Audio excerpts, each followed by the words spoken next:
Well, thanks again for attending today. I do have to admit I've been overwhelmed because normally when folks hear the phrase history lecture, they're already asleep by the time they hear the word lecture. So it's so thanks for coming out. And a huge thank you to the Ruthmere Foundation and Bill and Jennifer and Andrea and the sponsors that helped put this together today.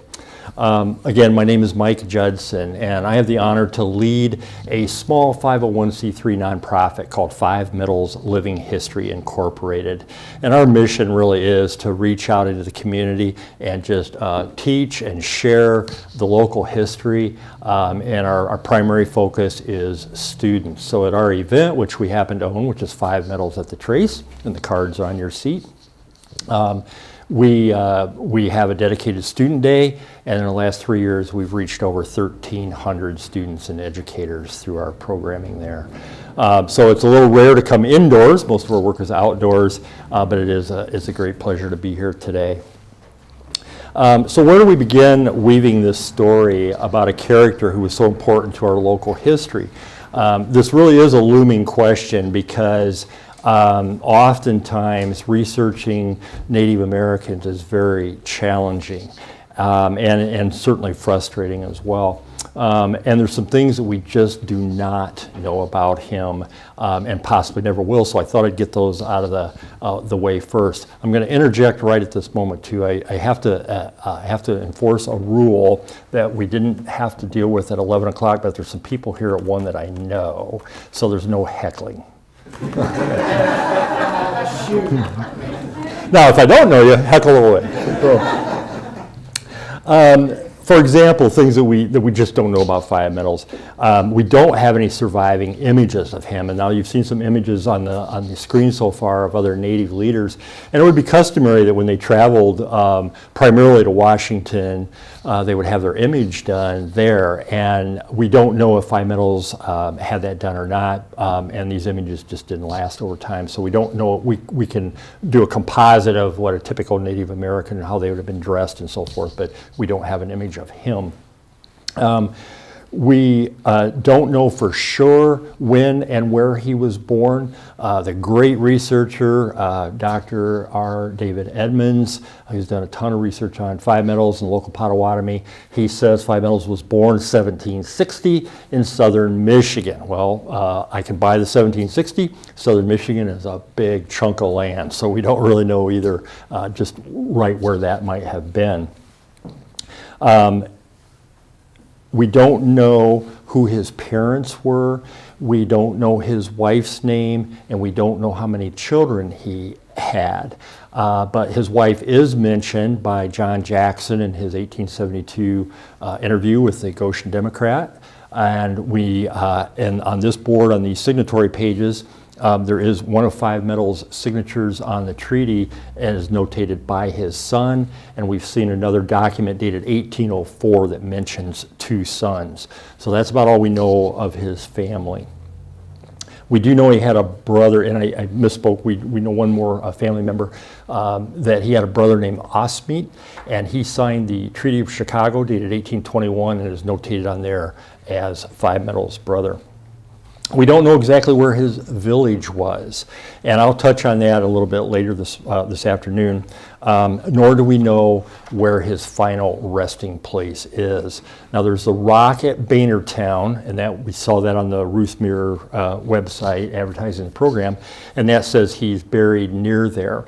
But he probably was up near Detroit at the time of his death. So again, it's unknown. But one of the challenges with historical research, and we were just talking earlier about some information about Havilah Beardsley up here, that some things we just appear to be myth, but somebody thought they were true, and often even in myth there's a kernel of truth. So the trick is to get to that, find that kernel, and find out what that is.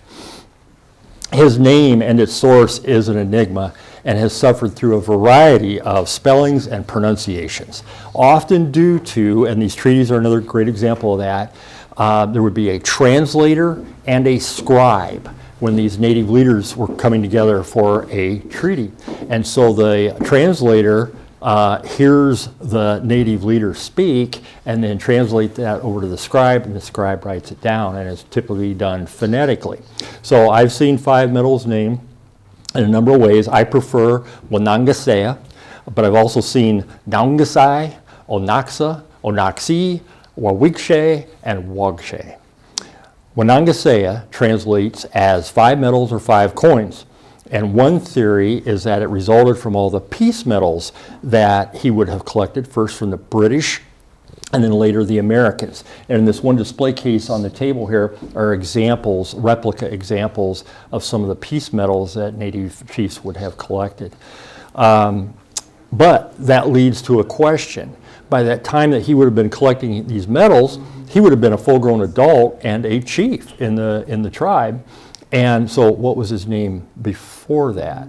And so oral tradition that's come to me said that Wanangasea, translated as 5 medals, would have been his name from a very young age. So here's the story of what we do know. He was a friend and a great ally to the great Miami leader, Little Turtle. He was a contemporary of other local chiefs who were also prominent individuals in our area and played important roles in the history of our area. Topinabe in future St. Joe County, Indiana, is one such leader. White Pigeon in future St. Joe County, Michigan, is another. 5 medals, along with Little Turtle, met with Presidents Washington in Philadelphia in 1796 and President Jefferson in Washington in 1801, the winter of 1801 and 02. And as a testament to the high regard that these men were held, it was customary for the Secretary of War to actually meet with these Native chiefs as an emissary of the president. And the Indian Agency at that time was part of the War Department. But in 1801, Jefferson himself met with Little Turtle and 5 medals, and we actually have a transcription of the oratory that 5 medals gave to President Jefferson with his remarks, and then introducing Little Turtle, and then Little Turtle went on with his oratory to the president. On that trip, 5 medals also visited Baltimore and met with Quaker leaders in an attempt to bring updated agricultural equipment and techniques here to future Elkhart County, to his home village. Topinabe was also a proponent of this idea. Now, this all occurred after the Indian Wars of the 1790s and 10 years before the resurgence of hostilities in our region here in the northern part of Indiana Territory. These men clearly recognized the future that lay ahead of them, and they were attempting to provide a better conditions and food sustainability here for their villages, as well as assimilate into what would become a European American dominated society. Along the way, 5 medals signed 6 treaties, and they're all represented on this board. These are the signatory pages of those 6 treaties, as well as a overview of the future state of Indiana and where those treaties impacted Indiana. The Treaty of Greenville is where his name first appears to us in history, and that occurred in 1795. He also signed the treaties of Fort Wayne in 1803 and 1809, a second Treaty of Greenville, 1814, Springwells in 1815, which was down around Wabash, Indiana, and St. Mary's in 1818 at St. Mary's, Ohio. It is at the St. Mary's that he would have crossed paths with Pierre Morin, aka Perig or Parish, as both signed that treaty. 5 medals, Pierre Morin also signed the Treaty of Fort Meigs in 1817, in which 5 medals was not present there. But by 1817, he was living again in Detroit and had been since 1812. So 5 medals and Pierre Morin may have inhabited future Elkhart County for a short period of time, but would have had very little interaction across this time span of history. A larger scope of both our local and regional history exists, in which 5 medals was a significant player. After the Revolutionary War, Western migration from the former colonists began in earnest. Kentucky's population continued to grow rapidly. Ohio was a major destination for people moving west, and naturally, people began to spill over the boundaries into Indiana territory. And you can follow that timeline just by looking at the dates of statehood. Kentucky, 1792, Ohio, 1803, Indiana, 1816. That just kind of illustrates that massive migration west. But naturally, these migrants bumped into the existing native population, and hostilities were the inevitable outcome. Now, one takeaway concept to realize is this, that while we think of early history as colonization and then leading up to the Revolutionary War, this area right where we're sitting today was indeed complete wilderness. There may have been some fur, or there would have been some fur trade with the local natives going on with the French Canadians, but basically this is wilderness and considered the frontier. And I want you to remember the date, 1830, as I work through this with you. 1830 is the year that both Elkhart and St. Joe County were incorporated, 1830. So prior to that time, this is very lightly populated by any white Americans.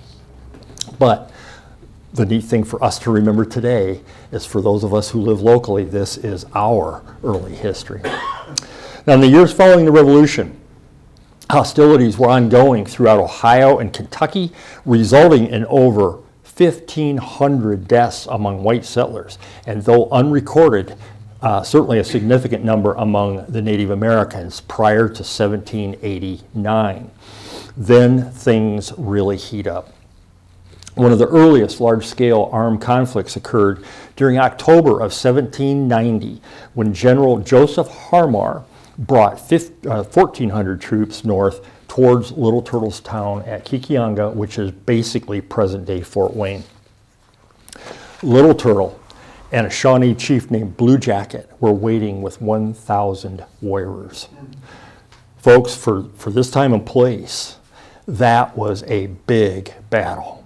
2,400 participants. In fact, even if you go back and look at Revolutionary War battles, that would be a pretty big battle at that time as well, with militaries involved. The natives dealt a resounding defeat to the Americans and inflicted around 370 casualties. One segment of this battle was when a detachment of Americans under Colonel John Hardin moved toward the Eel River near present-day US 33 and Carroll Road. So if you're familiar with 33 going to Fort Wayne, that's the blinker light south of Churubusco and before you hit the 4-lane there. This particular engagement evokes the classic B Western scenario. Native scouts showed themselves and lured Hardin's troops into an ambush. He suffered enormous losses of men and supplies. U.S. regulars and militia were fleeing the field of battle and hiding in the marshes along the Eel River to save their lives. While there is no mention of Five Metals in anything that I've read so far, I'm soundly speculating that he was present. Potawatomis are mentioned in the reports of the battle as being present. Native author George Ironstack writes that Miami women and children moved to the Potawatomi village on the Elkhart River. That would have been Five Metals Village. And owing to Five Metals' alliance with Little Turtle and the proximity of his village to this battle site, he simply had to be there. Subsequent to Harmar's defeat, it only got worse for the Americans. An aging and ill Revolutionary veteran named Arthur St. Clair took command of a reprovisioned American army, and he moved up towards present-day Fort Recovery, Ohio. It was about the same numbers as Harmar. Waiting for him at Fort Recovery was a native army of 1,000. St. Clair had about 1,500 troops with him. And who do we see leading the natives? The great tactician Little Turtle and his ally blue jacket. It was a literal massacre. The worst defeat of any American army by Native forces, and arguably the worst defeat by percentage of any U.S. military force ever. The Natives suffered about 60 casualties.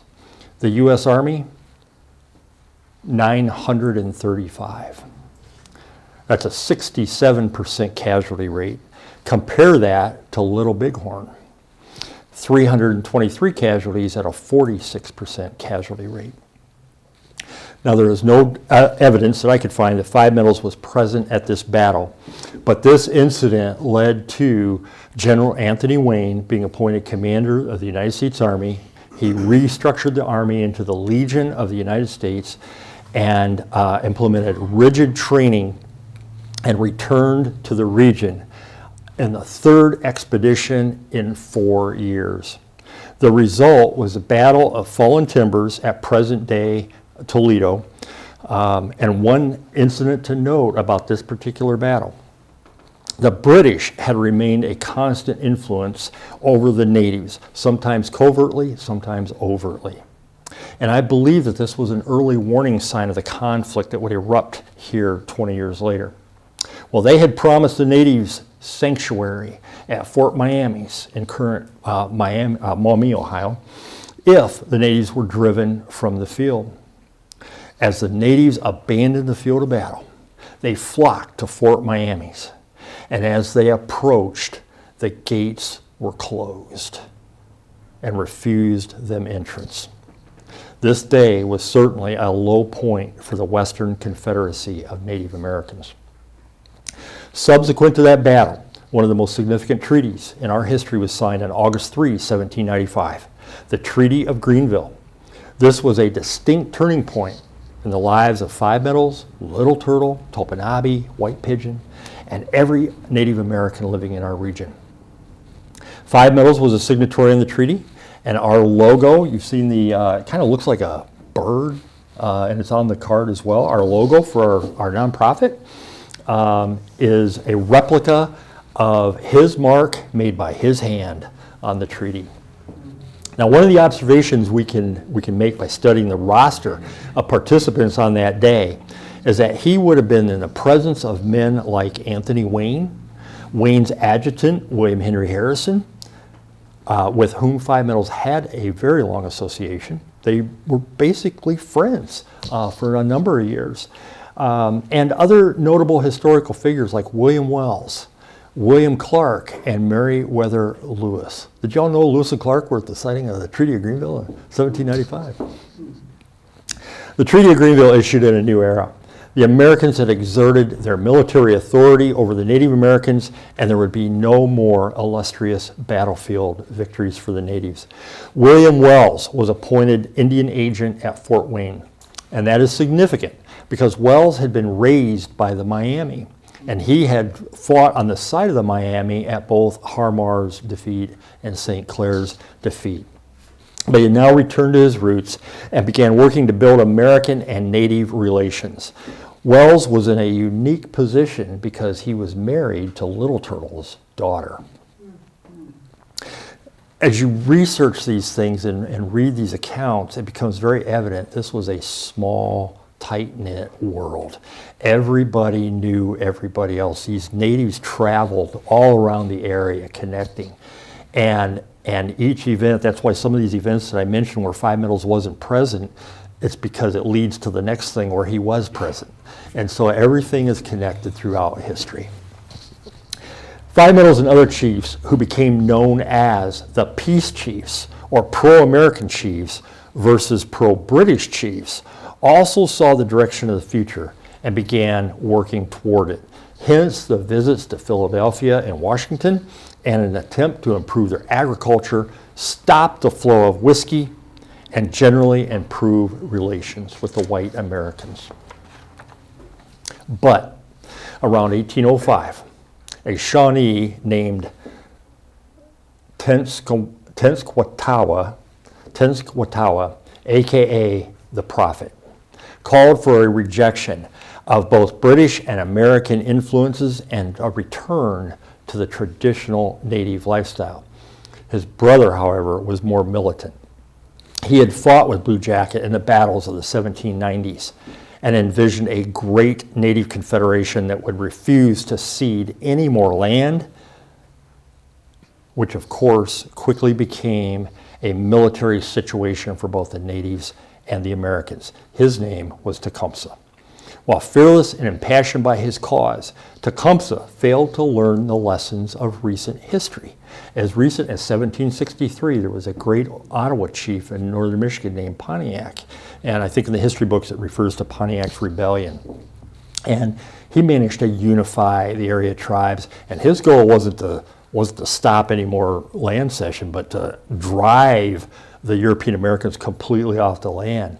And he orchestrated a very wide system of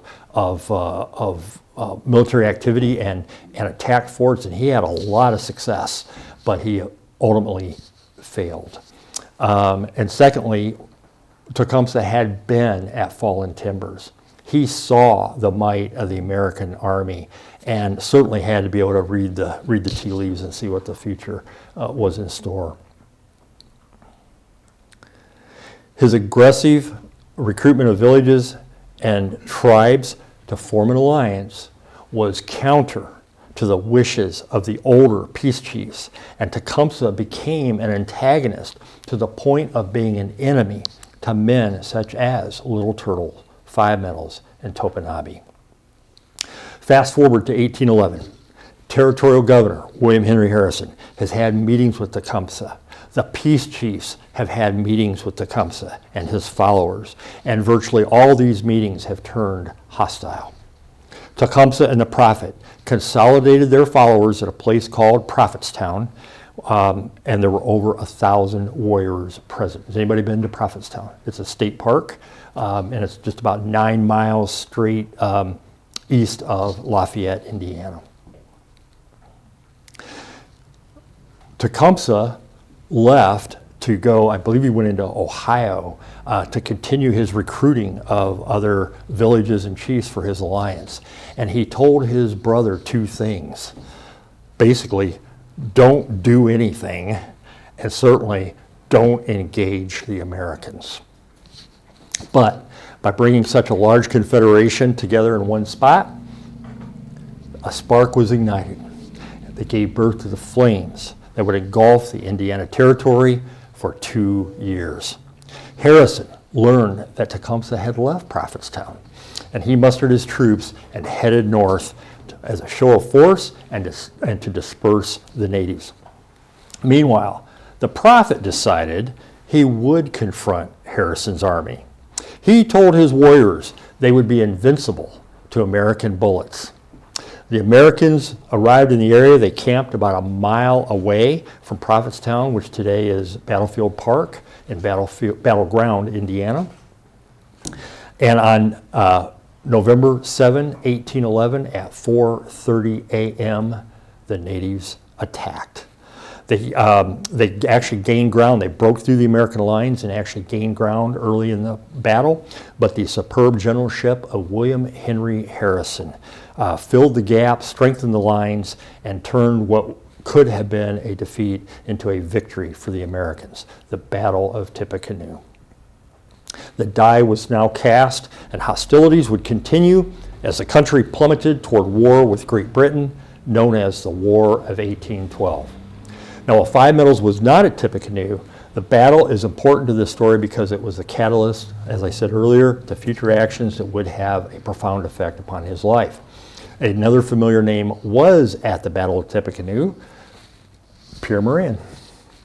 At that time, however, he was a Kickapoo chief, and his story, as it relates to Elkhart, starts there. Events were happening in quick succession, and we now jump from November 1811 to June 18, 1812, because that is when the U.S. declared war on Great Britain. The primary causes were interfering with our neutrality on the high seas and giving tangible support to the Native Americans in their fight against U.S. expansion. A mere 2 months later, in August, in Chicago, We have a beautiful lady here from Chicago. At the future intersection of Michigan and Wacker stood Fort Dearborn. In August, the Potawatomis, led by pro-British chiefs, were congregating there and threatening the fort. Word arrived to Fort Wayne of the fort's peril, and Captain William Wells was dispatched to go to Dearborn and resolve the situation. This was a multi-layered assignment for him. You see, the fort was commanded by Captain Nathan Held, and his wife, Rebecca, was with him. Rebecca's maiden name was Wells. She was William's niece, and her father and William's older brother was U.S. Regular Army Colonel Samuel Wells, and you will hear his name again in a few minutes. He had to ensure her safety. What nobody knew at that time was Dearborn was the beginning of a coordinated general attack across the region, engineered primarily by Tecumseh. Wells arrived at Dearborn, and it was decided they would abandon the fort. There's been a lot of debate in history discussions about why did they abandon the fort, why did they hold out, and etc. But they abandoned the fort if the natives would guarantee their safe passage out of the area. The agreement was made, and on August 15, 93 U.S. regulars, militia, women, and children left the fort. And within moments, the natives attacked, killing 52. So in European American history books, it's called the Fort Dearborn Massacre. But Captain Held had made a deadly blunder. He had agreed to leave the fort with all provisions intact, but overnight, he decided to destroy the gunpowder and the whiskey, the very two things that the natives most wanted. Held and Rebecca survived. William Wells was killed in action, ending the life of a very vital character in our regional history. One of the survivors made his way to Fort Wayne and sounded the alarm. And under the weak leadership of an alcoholic captain at Fort Wayne, the fort began to make preparations, as meager as they were. 5 Metals was also under assault. He was not in favor of these hostilities. His great ally, Little Turtle, had died just a few weeks prior, and along with him, his influence was also dead. Tecumseh and other chiefs following him had gotten to the 5 Metals warriors. Either he lead them, or he would likely lose his position as the principal chief. I would also speculate that for 5 Metals, war had now come to his backyard, and he also felt forced into taking action to protect his village and the occupants. 5 Metals arrived in Fort Wayne as a co-leader with Winnemac, who had been instrumental in the attack at Dearborn. And on September 5, 1812, the fort was attacked. The attack was repulsed, and the siege began. Meanwhile, General Harrison, who was in Newport, Kentucky, Newport Barracks down around Cincinnati, received word of the siege and orders to hurry north and relieve the siege. The race was on. Harrison's spies informed him that Tecumseh, with several hundred warriors and 150 British regulars and artillery, was also on its way towards Fort Wayne. On September 11, Winnemac and 5 Metals attacked again. They took several casualties and failed to take the fort. They hadn't heard from Tecumseh. Their scouts, however, advised that Harrison and his army of 2,200 would be there within hours, and the natives made the decision to disengage and melt away. There was no sign of Tecumseh, and we've learned later that it's because of high waters along the Maumee that were stalled, and they certainly couldn't get their artillery through either. So it held up those reinforcements. Harrison arrived at Fort Wayne on September 12. The siege was officially over. He immediately detached 2 expeditionary forces to chase down the natives.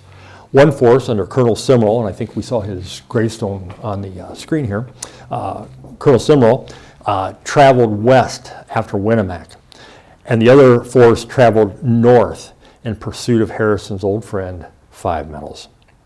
That force was commanded by none other than Colonel Samuel Wells. And I've always wondered what must have been going through his mind chasing the hostile natives, having had his daughter-in-law just survive a life and death situation and his brother having been killed. And he would have probably had no way of knowing that Five Metals in his village had no part in the Dearborn Massacre. But they were at Fort Wayne. At any rate, Wells arrived at Five Metals Village and it was empty. Let's pause our army for just a moment and take a look at the ongoing mystery of where Five Metals Village was. Now we have the rock that we mentioned at Bannertown.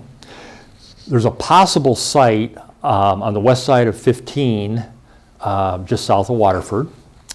And we have journal entries. And I'd like to thank Mr. Michael Dragoo for sharing the link on this one I'm going to share right now. In 1809, a traveler named William Johnston came through this area.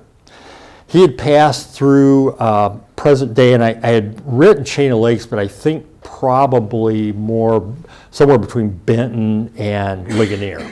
He had passed through this area, and he wrote in his journal these words: 18 miles further, you come to the Elkhart River, which here is about 50 yards wide. Here is an Indian village of about 20 houses. One of the principal chiefs resides here. His name is Five Metals. The village is beautifully situated on the edge of a fine prairie. Johnston continued on to the forks of the St. Joseph's and Elkhart Rivers and comments that there is no better location for trade anywhere than here. He goes on to say, I would think it would be an object of our government to make a settlement at this place. 1809. Remember in 1830? 1809. Side note, he also described an island which by its location is most likely Island Park, the island that was shaped like a heart and gave the name. And he says it was an oval. An Ohio militia lieutenant in Wells Expeditionary Force and future Elkhart County resident John Jackson, for whom Jackson Township is named, wrote this: the following day we came to the Elkhart River where Benton now stands, and now being within 2 miles of the Indian town as Five Metals Town, we were formed into two lines. So these primary source documents don't pinpoint it exactly, but they get us pretty close along the river, somewhere between Benton and State Road 15. And I would surmise as well, even though the village may have been stationary, native activity would have been all along that river area there. So back to the Army. John Jackson, and the troops serving under Wells entered the town, but it was indeed empty. They proceeded to burn it and returned to Fort Wayne. Five Metals was on the run. Winter was coming, and all of his provisions had just been destroyed. The village made the 200-mile journey to Detroit and settled in as best they could late fall 1812.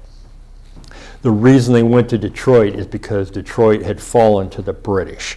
So while Five Metals was a pro-American peace chief at this point, he has to go where he can hopefully save his village, and that would be with the British at Detroit. Here's an account of the winter of 1812-13. It was a starving time. As livestock and dogs in the area disappeared, the natives hunted down deer, bear, porcupine, and raccoon, and augmented the meager rations with sun-dried whitefish, parched corn, and maple sugar. When these gave out, they nibbled crab apples, wild grapes, chestnuts, and cranberries. During the summer of 1813, a mysterious epidemic, possibly whooping cough or typhoid, swept the region, ravaging these malnourished Potawatomi near Detroit. Also, during the summer of 1813, Colonel Richard Minter Johnson, of the Kentucky Mounted Militia, took command at Fort Wayne. And he decided to make another campaign through the area to be sure there were no Native forces still present. He had heard that Five Metals was back. On June 13, troops re-entered the village, and afterwards, Captain Robert McAfee wrote these words: "An early start and passed over the swamp and brushwood 6 miles this side of the Elkhart River with as much difficulty as any army marched, wind and mire beyond description. As soon as we crossed the river, we formed and marched in order of battle and surrounded Five Metals town." So another excerpt kind of giving us a close idea where that was, certainly on the north side of the river. They found it, evacuated also. But it was a wet early summer. Johnson continued north, arriving at the St. Joe River somewhere, based on journal entry, somewhere between present-day Pine Creek and Bulldog Crossing. The water was too high and he could not get across, so he turned east. He went across another little creek up there called Sheep Creek, the Little Elkhart, and then turned back north following the St. Joe, crossed the Pigeon, and arrived at White Pigeon's town, which he also burned. Journal entries remark that they had found the military road between Chicago and Detroit. I think we all know that's US 12. Johnson returned to Fort Wayne, but by October would be in Canada, just east of Detroit, preparing for battle.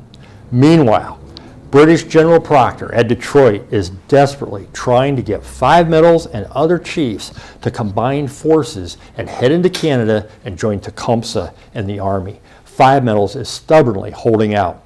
They are starving, and they are not sacrificing themselves to the British until their villages are fed. In early September, the factor at Montreal, and this guy's name is perfect for this incident, Major General Rottenberg, tells Proctor that food and winter clothing is on the way from Quebec.